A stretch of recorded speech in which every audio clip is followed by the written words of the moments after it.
Sony TV के popular love drama ये मोह मोह के धागे में अब तक हमने देखा कि किस तरह अरु गांव की महिलाओं के लिए शौचालय बनाने की मांग करती है। वो इस सोच में डूबी ही थी कि अचानक उसके सामने एक ऐसी चीज आती है जिससे अब ये शौचालय आना कंफर्म्ड हो जाता है। जब अरु गांव में जा रही होती है तो वो रास्ते में कुछ लड़कों को गांव की महिलाओं की अश्लील तस्वीरों पर हंसते हुए देखती है। जब वो इस लड़के से पूछती है तब उसे पता चलता है कि इन तस्वीरों को तब खींचा गया है जब गांव की महिलाएं सुबह खुले खेत में शौच करने जाती हैं। अरु को ये सब देखकर काफी ज्यादा बुरा लगता है। वो इस लड़के को पकड़कर इन तस्वीरों को मुखी के पास ले जाती है। गांव वाले पंचायत में बैठते हैं जहां फाइनली मुखी ये फैसला करते हैं कि अब गांव की औरतों के लिए शौचालय जरूर बनेगा। इसके बाद सभी लोग तैयार हो जाते हैं, पर सवाल ये उठता है कि शौचालय बनाने के लिए जमीन कहां से आएगी। तब हंसा बेन अरु को अपने घर के पीछे की जमीन तोहफे में दे देती है। अरु खुश हो जाती है,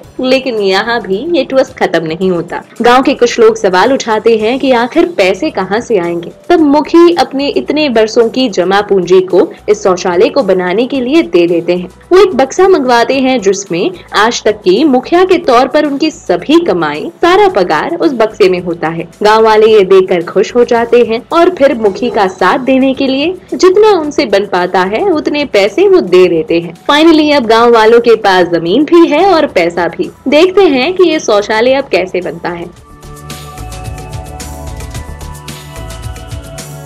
आपको क्या लगता है कमेंट कीजिए, और इस कहानी में और क्या होता है ये जानने के लिए सब्सक्राइब करें हमारा channel TV prime time Hindi.